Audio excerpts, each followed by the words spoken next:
தமிழுக்கும்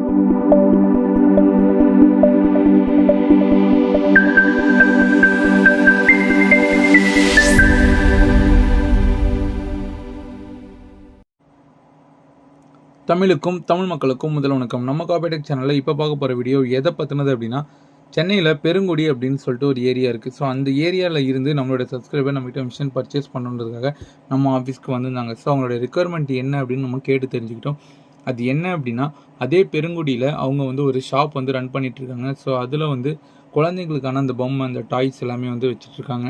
ஸோ அந்த ஷாப்லேயே அவங்க அடிஷ்னலாக ஒரு சின்ன பிரிண்டரை வச்சு பிரிண்ட் அவுட்டும் ஜெராக்ஸும் எடுத்து கொடுத்துட்ருக்காங்க. ஸோ இப்போ என்ன அப்படின்னா, ஜெராக்ஸ் வந்து நிறையா வருதுன்றதுனால அந்த சின்ன மிஷினில் அவங்களுக்கு அது கம்ஃபர்டபுளாக இல்லை. ஸோ அதனால் நம்ம ஆஃபீஸ்க்கு வந்து ஒரு லேசர் ஜெட்டில் மிஷின் எடுக்கணும், கொஞ்சம் ஸ்பீடாக வேணும் அப்படின்னு சொல்லி கேட்டிருந்தாங்க. ஸோ அவங்களுக்கு நான் 2-3 மாடல் வந்து சஜஸ்ட் பண்ணியிருந்தேன். ஸோ ஆனால் அவங்க சொன்ன ஒரு விஷயம் என்ன அப்படின்னா, எனக்கு A3 சைஸ் பேப்பர் வந்து வராது, A4 லீகல் இருந்தால் போதும் அப்படின்னு சொல்லிட்டாங்க. ஸோ நம்ம A4 லீகில் இருக்கக்கூடியது ஒரே ஒரு ஆப்ஷன் மட்டும்தான், கியோசிராவுடைய 2040 DN. இந்த மிஷின் பார்த்திங்க அப்படின்னா RCயும் அவைலபிளாக இருக்குது, புது மிஷினும் அவைலபிளாக இருக்குது. ஸோ அவங்கவுங்க மைண்ட் செட்டை பொறுத்தும் பட்ஜெட்டை பொறுத்தும் நீங்கள் செகண்ட்ஸும் எடுக்கலாம், இல்லை புதுசும் எடுக்கலாம். இந்த மிஷினை பற்றின நிறைய டீட்டெயில்ஸ் வந்து நம்ம சேனலில் போட்டிருக்கோம். இந்த மிஷினை பற்றி டீட்டெயில்ஸ் வேணும் அப்படின்னா கண்டிப்பாக அதில் போய் சர்ச் பண்ணி பாருங்கள், கண்டிப்பாக ஹெல்ப்ஃபுல்லாக இருக்கும். ஸோ அதே மாதிரி இவங்களுக்கும் இந்த மிஷின் தான் வந்து சஜஸ்ட் பண்ணியிருந்தேன். இந்த மிஷின் வந்து கன்ஃபார்ம் வந்து சொல்லிட்டாங்க, ஆஃப் டேக்கு அப்புறம் பேமெண்ட் பண்ணுறேன், அதுக்கப்புறம் இன்ஸ்டலேஷனுக்கு வந்தால் போதும்னு சொல்லியிருந்தாங்க. ஸோ அதே மாதிரி ஒரு 4 hours டைம் எடுத்துகிட்டு மறுபடியும் நமக்கு கால் பேக் பண்ணி இந்த மாதிரி அமௌண்ட்லாம் நமக்கு செட்டில் பண்ணோன்னே நம்ம இங்கேருந்து நம்ம நுங்கம்பாக்கம் ஆஃபீஸில் இருந்து அவங்களுடைய பெருங்குடி ஆஃபீஸ்க்கு நம்ம மிஷினை எடுத்துகிட்டு போயாச்சு. ஸோ அங்கே போய் அன்பாக்ஸ் பண்ணி டெமோ கொடுக்குறதா இந்த வீடியோ. ஸோ அதுக்கான வீடியோ வந்து இந்த அவங்களுக்கு லேண்ட் பண்ணி அவங்களுக்கு டெமோ கொடுக்குற வீடியோவுக்கு அப்புறமேட்டுக்கு வந்து அந்த அன்பாக்சிங் பண்ணுறது, செட்டப் பண்ணுறதுலாம் அதில் வரும். ஸோ இடையில பார்த்தோம் அப்படின்னா அவங்களுக்கு அங்கே டெமோ கொடுக்குற வீடியோ வந்து நான் லைவ் டெமோ வந்து நான் சென்டராகவே வச்சுருக்கேன். ஸோ அதோட டியூரேஷன் வந்து கரெக்டாக இருக்கும், நீங்கள் வந்து வாட்ச் பண்ணி பார்க்குறதுக்கு. ஸோ இவங்களுக்கு நம்ம மிஷினை எடுத்துகிட்டு போனதுக்கப்புறம் தான் அங்கே ஒரு விஷயம் எனக்கு தெரிய வந்தது.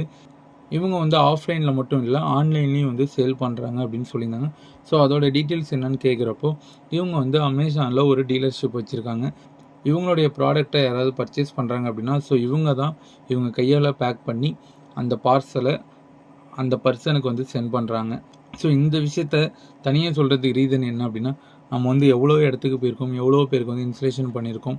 ஆனால் ஃபஸ்ட் டைம் வந்து ஒரு அமேசானில் பொருள் விற்கிறது பெருசோ சின்னதோ, ஆனால் ஃபஸ்ட் டைம் அமேசானில் வந்து ஒரு பொருளை வந்து இவங்க சேல் பண்ணுறாங்க. ஸோ அதை வந்து இன்னொருத்தவங்களுக்கு பேக் பண்ணி அனுப்புகிறாங்க. இவங்க வந்து ஒரு அமேசான் டீலராக இருக்காங்க அப்படின்றப்ப கண்டிப்பாக நமக்கு இது வந்து ஃபஸ்ட் எக்ஸ்பீரியன்ஸாக இருக்கும். ஸோ அதனால தான் இந்த விஷயத்த நான் தனியாக சொல்கிறதுக்கான ரீசன்.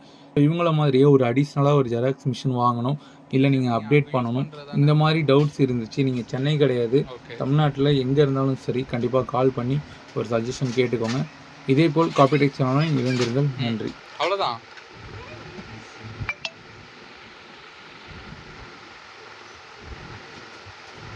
க்ளோஸ் பண்ணோடனே பேப்பர் சைஸ் சேஞ்ச் பண்ணணுமான்னு கேட்கும். சேஞ்ச் பண்ண வேணாம் அப்படின்னா ஓகே கொடுத்துடலாம். கீழே ஓகே, இதுதான் ஓகே. டிஸ்பிளே பாருங்கள், டிஸ்பிளே படித்தாலே பாதி பிரச்சனை முடிஞ்சிருங்க. ஒரு ஒரிஜினல் எடுங்க. பேப்பர் கேட்கல சார், அது ஒரு ஆப்ஷன். அது பேப்பர் செலக்ட் பண்ணோன்னா அதுக்குள்ளே போகும். நீங்கள் வேறு எந்த மிஷின் இப்போ இதே மாதிரி மிஷின் நீங்கள் பார்க்கல அப்படின்னா எல்லாத்தையும் மறந்துடுங்க, சரிங்களா? இப்போ ஒரு ஒரிஜினல் ஒன்று எடுங்க. இந்தாங்க, இது எடுக்கலாங்களா? இந்தாங்க. சரி, 2 பக்கம் இருக்கா, ஒரு பக்கம் இருக்காது? சரி, ஓகே, ஒன்றும் ப்ராப்ளம் இல்லை. இப்போ நான் அதில் வந்து ஜஸ்ட் ரொம்ப அதில் இடிச்சிட போகுது, கொஞ்சம் கவனமாக. நான் ஒரு சிங்கிள் சைடு கேட்குறேன் அப்படின்னா நல்லா கண்ணாடியை ஒட்டி வச்சுட்டிங்களா, பேப்பர் எப்படி லோட் பண்ணுறது பார்த்துக்கிட்டிங்களா, க்ளோஸ் பண்ணிவிடுங்க. அதில் டிஃபால்ட்டாக நம்பர் 1 தான் இருக்கும். எனக்கு ஒரே ஒரு பேஜ் போதும் அப்படின்னு நான் கேட்டேன்னா டேரெக்டாக ஸ்டார்ட் பண்ணிடலாம்.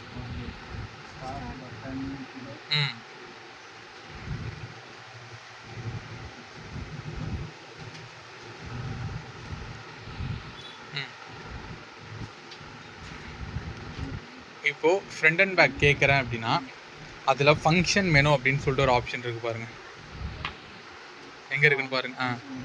அதில் டியூப்ளெக்ஸ் அப்படின்னு சொல்லிட்டு ஒரு ஆப்ஷன் இருக்கும். போங்க, டியூப்ளெக்ஸ் அப்படின்னா ஃப்ரண்ட் அண்ட் பேக், சரிங்களா? இதில் வந்து உங்களுக்கு நிறைய செட்டிங்ஸ், அதாவது 4 செட்டிங்ஸ் இருக்கும். என்னென்ன செட்டிங்ஸ் இருக்குன்னு படிங்க அப்படியே. ம் இதில் நமக்கு நம்பர் 2வும் நம்பர் 4 மட்டும்தான் தேவைப்படும். நம்பர் 1ம் நம்பர் 3யும் தேவையே படாது, அதை தெரிஞ்சுக்கவும் வேணாம் நம்ம. ஆமாம். இப்போ நம்மகிட்ட இந்த மாதிரிலாம் பேப்பர் இருக்குது, இதில் ஃப்ரண்ட் அண்ட் பேக் எடுக்கணும்னா கடைசி ஆப்ஷன் நமக்கு தேவைப்படும். மேலே ஏடிஎஃப்ல வச்சு பயன்படுத்திக்கலாம். ஆனால் ஒரு ஒரிஜினல் வந்து தராங்க அப்படின்னா அதை நீங்கள் ஏடிஎஃப்ல ஒன்றும் கொடுக்கக்கூடாது. ஒரு சர்டிஃபிகேட் அதெல்லாம் கொண்டு வராங்க அப்படின்னா அப்போ நீங்கள் கண்ணாடியில் தான் வச்சு எடுக்கணும்.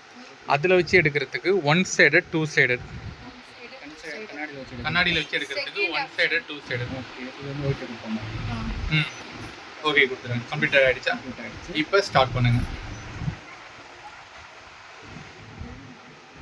இதிலே வந்து கண்டினியூஸ் ஸ்கேன் ஆன் பண்ணி தான் வச்சுருப்பாங்க. நீங்கள் கண்டினியூவாக ஒரு 10 பேஜ் கண்டினியூவாக ஸ்கேன் பண்ணால் கூட ஒரு 20 வாட்டி ஸ்கேன் பண்ணிக்கலாம். கடைசியாக இப்போ 2வது பக்கம் ஸ்கேன் பண்ணுங்களேன். கடைசி சொல்கிறேன். ஸ்கேன் ஆகிடுச்சு. அதிலே நீங்கள் படித்தாலே தெரிஞ்சிடும் எல்லாமே. பேஜ் இல்லை, திரும்பி என்ன அதே கூட வச்சுருங்க. இதில் என்னென்னா எந்த பக்கம் தலைப்பு வைக்கிறீங்களோ அதே பக்கம் தான் நீங்கள் மறுபடியும் திருப்பி வைக்கணும். மாற்றி வச்சிட்டிங்கன்னா ஒரு பேப்பர் வேஸ்ட்டாக போயிடும். அகைன் ஸ்டார்ட் பண்ணுங்கள். இங்கே உங்களுக்கு எத்தனை பேஜ் வந்து நீங்கள் ஸ்கேன் பண்ணியிருக்கீங்க அப்படின்றத அதுலேயே தெரிஞ்சிடும். வந்துருச்சுங்களா? இப்போ மல்டிபிள் காப்பீஸ் வந்து இந்த ஸ்டார்ட் பட்டன் கொடுக்கறதுக்கு முன்னாடியே நம்ம மல்டிபிள் காப்பீஸ் கொடுத்துடணும். ஓகேங்களா? இப்போ நான் கொடுத்தது வந்து உங்கள்கிட்ட ஒரே ஒரு பேப்பர் தான் கொடுத்தேன், 2 பக்கமும் ஸ்கேன் பண்ணிட்டீங்க. இப்போ பேப்பர் டெலிவரி ஆகணும் அப்படின்னா டிஸ்பிளேல என்ன போட்டிருக்கு பாருங்கள். செட் ஒரிஜினல்னா நான் 2வது பேஜ் உங்கள்கிட்ட கொடுக்குறேன்னா ஸ்டார்ட் அழுத்தலாம். இன்னும் 2 செட்டிங்ஸ் கொடுத்துருப்பாங்க பாருங்கள் கீழே. என்னென்ன? அதுக்கு கீழே இதுவரையும் பண்ணதெல்லாம் நீங்கள் ஏதோ தப்பாக பண்ணிட்டீங்க அப்படின்னா அந்த பட்டனை கொடுத்து நீங்கள் கேன்சல் பண்ணிக்கலாம். இல்லை பேப்பர் டெலிவரி ஆகணும்னா இந்த எண்டு ஸ்கேன். அவ்வளோதான். ஸோ இதோடைய தன்மை அதுதான். இது என்ன வேலை செய்யும், அது என்ன வேலை செய்யுன்றதை தெரிஞ்சுக்கோங்க. அதுதான் நம்பர் ஆஃப் காப்பீஸ் எல்லாமே அதில் தான் செலக்ட் பண்ணணும் நீங்கள். ஸோ பேசிக் என்ன இப்போ வந்து ஃப்ரண்ட் அண்ட் பேக் எடுத்துட்டீங்க இல்லையா? இப்போ நான் சொன்ன கான்செப்ட் படி வச்சு எனக்கு டியூப்ளெக்ஸில் எனக்கு எடுத்து காமிங்க. அதே மாதிரி ஒரு ஆப்ரேஷன்லேருந்து இன்னொரு ஆப்ரேஷன் போகிறப்ப அந்த ரீசெட் கீ ரொம்ப முக்கியம். இப்போ டியூப்ளெக்ஸை வச்சுட்டு யாராவது ஐடி கார்டு கேட்டாங்கன்னா நீங்கள் கேன்சல் பண்ணாமல் நீங்கள் ஐடி கார்டு செலக்ட் பண்ணிட்டீங்கன்னா 2 செட்டிங்குமே கொலாப்ஸ் ஆகிடும் உங்களுக்கு. மறுபடியும் எரேஸ் பண்ணிட்டு தான் நான் பண்ணணும். க்ளோஸ் பண்ணிவிடுங்க. இது என்ன எடுக்க போகிறீங்க இப்போ? சரி எடுங்க.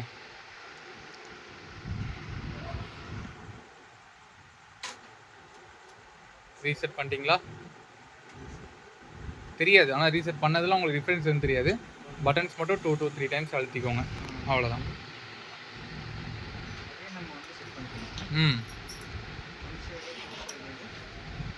ஒரு பேப்பர் 2 சைடுன்னு நீங்கள் மைண்டில் வச்சுக்கோங்க. 1 சைடட் 2 சைடட். அவ்வளோதான். 1x2 ஸ்டார்ட் பண்ணுங்கள். அவ்வளோதான்.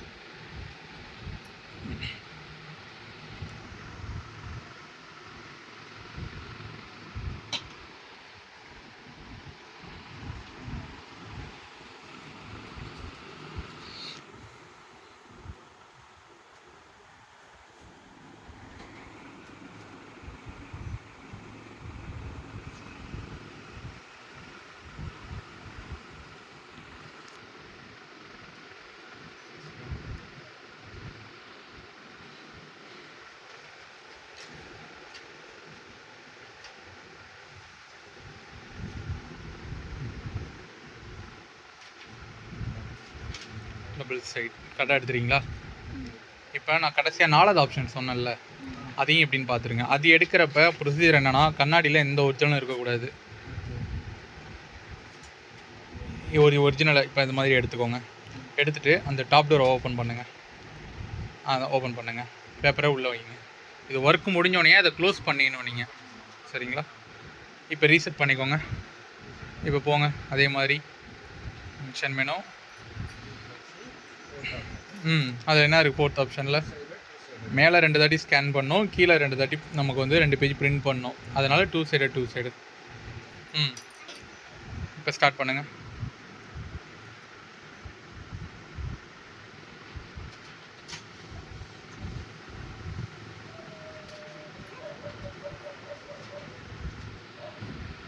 இதை பயன்படுத்தி நீங்கள் 2 சைடு தான் எடுக்கணும்லாம் கிடையாது. சிங்கிள் சைடே நம்ம எடுத்துக்க முடியும். சரிங்களா? எந்த செட்டிங்குமே கிடையாது சிங்கிள் சைடுக்கு. மேலே 10 ஒரிஜினலை மேலே வச்சுட்டு இது ஒரு தாட்டி ரீசெட் பண்ணிட்டு ஸ்டார்ட் மட்டும் அழுத்தினியா போதும். சரன்னு 10த்தையும் வந்து அதுவாகவே ஸ்கேன் பண்ணி உங்களுக்கு 10 டெலிவரி பண்ணி கொடுத்துரும் அது. சரிங்களா? இப்போ புரிஞ்சிச்சுல, சிங்கிள் சைடு ஏடிஎஃப் 2 சைடு. இப்போ ஒரு ஐடி கார்டு மட்டும் எடுங்க, அதோட போதும்.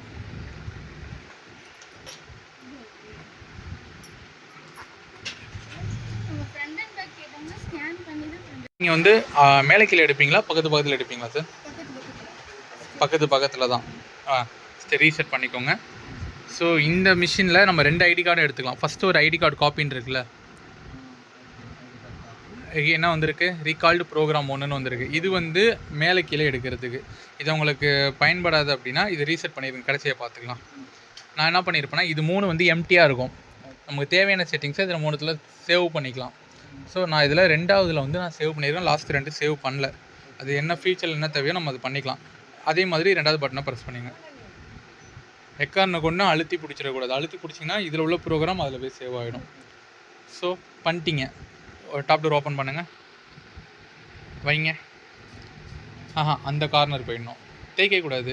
முடிஞ்ச அளவுக்கு இதெல்லாம் தவிர்த்துருங்க, அந்த தேய்க்கிறது. ஏன்னா கண்ணாடி கிராச்சஸ் ஆகிடுச்சுன்னா உங்களுக்கு தான் ஜெராக்ஸ் எடுக்கிறப்ப அந்த இது வரும். க்ளோஸ் பண்ணுங்கள். இது ரொம்ப தேஞ்சிருக்கு, அப்படியே இருக்கட்டும், நார்மலாகவே இருக்கட்டும். ஸ்டார்ட் பண்ணுங்கள், கடைசியாக சொல்கிறேன்.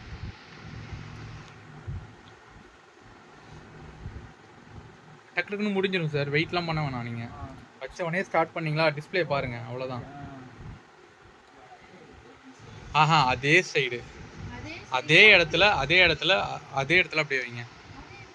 அதே இடத்துல வைங்க. இந்த பிரிண்டர் கான்செப்ட் கிடையாது, சரிங்களா? டவுன் பண்ணுங்கள், மறுபடியும் ஸ்டார்ட் பண்ணுங்கள்.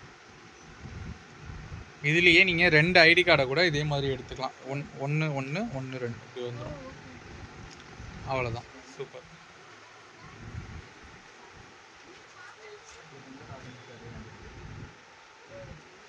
கரெக்டாக எடுத்துறீங்களா? ஸோ இப்போ இது ரொம்ப லைட்டாக இருக்குது, கரெக்டாக தான் வந்திருக்கு. ஆனால் கொஞ்சம் டார்க் ஏற்றுவோம் நம்ம. அதுக்கு எங்கே போகிறீங்க, இதை விட்டுருங்க, இதை கீழே வச்சுருங்க. இப்போ நீங்கள் வந்து அதே ஆப்ரேஷனில் இருக்கிறதுனால ரீசெட் பண்ண வேணாம். அதே வேறு ஆப்ரேஷன் போகிறீங்க, டக்குன்னு ஒருத்தவங்க வந்து இதை எடுத்துகிட்டு ஃப்ரண்ட் அண்ட் பேக் கேட்குறாங்கன்னா அப்போ நீங்கள் அது பண்ணி தான் ஆகணும். இப்போது டென்சிட்டி அப்படின்னு சொல்லிட்டு ஃபங்க்ஷன் மெனுவில் ஒரு ஆப்ஷன் இருக்கும்.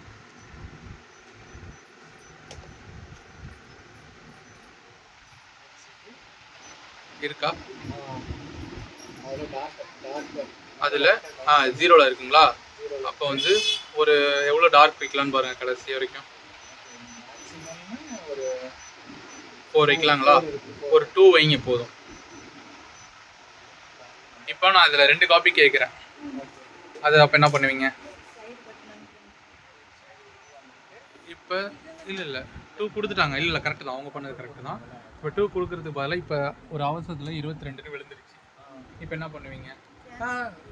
ஓகே, ரீசெட் பண்ணிட்டீங்கன்னா பண்ண செட்டிங் மொத்தமும் போயிடும். மறுபடியும் ஐடி கார்டு பண்ணணும், டென்சிட்டி டார்க் பண்ணணும். ஸோ அந்த நம்பர் மட்டும் கிளியர் பண்ணுறதுக்கு அந்த கரெக்டாக தான் பண்ணீங்க, கிளியர். மறுபடியும் 1க்கு வந்துடும். இப்போ 2 காப்பி நீங்கள் கொடுத்துடலாம். இப்போ ஸ்டார்ட் பண்ணுங்கள்.